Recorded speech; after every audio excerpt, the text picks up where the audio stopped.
સુરતમાં વસ્તી ગણતરીની કામગીરી પહેલા જ દિવસે બંધ રાખવાની ફરજ પડી છે અને તેની પાછળનું કારણ છે તંત્રનું ધાંધિયાશાહી આયોજન. ગણતરી માટે નક્કી કરાયેલા હજારો શિક્ષકોને હજુ સુધી જરૂરી કીટ જ ફાળવવામાં આવી નથી.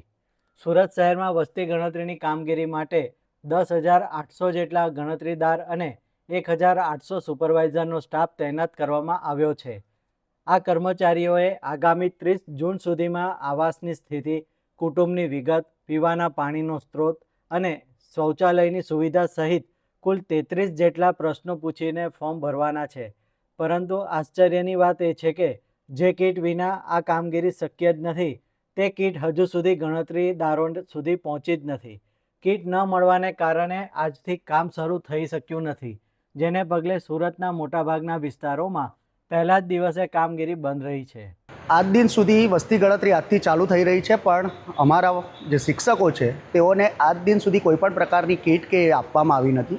બીજું કે અત્યાર સુધી અમે એટલી બધી રજૂઆત શિક્ષકોની જે આવેલી એના માટે કે એઓ બધા શિક્ષકો પોતાના રાષ્ટ્રીય હિતની કામગીરી કરવા માટે તૈયાર છે, પરંતુ જો તેઓને પોતાના ઘરની નજીક કે શાળાની નજીક જો આ કામગીરી આપવામાં આવે તો તેઓ સરળતાથી કરી શકે, પરંતુ તંત્ર દ્વારા આની ઘોર અવગણના કરવામાં આવી હોય એવું લાગી રહ્યું છે.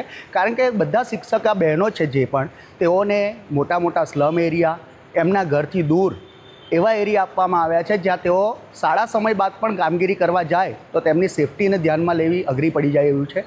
તો અમારી તંત્રને એટલી માંગ છે કે દરેક શિક્ષકોને પોતાના ઘરની અને શાળાની નજીક વસ્તી ગણતરીના ઓર્ડર કરવામાં આવે તો તેઓ સરળતાથી કામ કરી શકે. ઘણા BLO શિક્ષકો છે જેઓ રાષ્ટ્રીય કામગીરી એક તો કરી રહ્યા છે, સાથે સાથે આ વસ્તી ગણતરીની પણ રાષ્ટ્રીય કામગીરી કરવામાં આવી રહી છે. જો બંનેમાંથી કાં તો BLOમાંથી મુક્ત કરવામાં આવે કાં તો વસ્તી ગણતરીના ઓર્ડર જેઓનો એમનો પોતાનો BLOનો એરિયા છે ત્યાંને ત્યાં આપવામાં આવે તો તેઓ સરળતાથી કામ કરી શકે. શિક્ષકોએ હવે સ્પષ્ટ ચીમકી આપી છે કે જો તેમની મુશ્કેલીઓનું વહેલી તકે સમાધાન નહીં કરવામાં આવે તો આગામી દિવસોમાં વસ્તી ગણતરીના કાર્યનો બહિષ્કાર કરીને ઉગ્ર વિરોધ પ્રદર્શન કરવામાં આવશે. હવે જોવાનું એ રહેશે કે તંત્ર ક્યારે જાગે છે અને આ અંધાધૂંધીનો અંત ક્યારે આવે છે. માગું છું કે અમને જે સેન્સિટિવ એરિયા આપ્યો છે એમાં અમારાથી એકલાથી જઈ શકાય એવું નથી. તો અને મકાન છે મારા 300, પણ એમાં ઘર છે 600 કરતાં પણ વધારે છે કે ભાડુઆત બધા ઘણા બધા છે. એમાં નાની નાની ખોલીઓ બનાવીને ઘણા બધા ઘર થાય.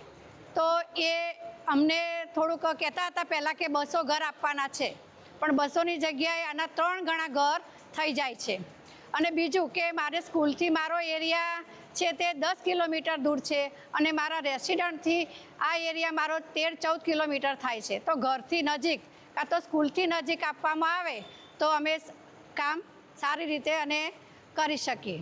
બીજું કે ચાલુ શાળાએ તો જવાનું નથી, સ્કૂલ પછી આ કામ કરવાનું છે. તો આ કામ કરવા જવા માટે આટલા દૂર અમે જઈએ તો જતાં જ અમને સમય થઈ જાય તો અમારે કયા સમયે આ કામ કરવું પડે. તો એના માટે યોગ્ય ન્યાય આપો.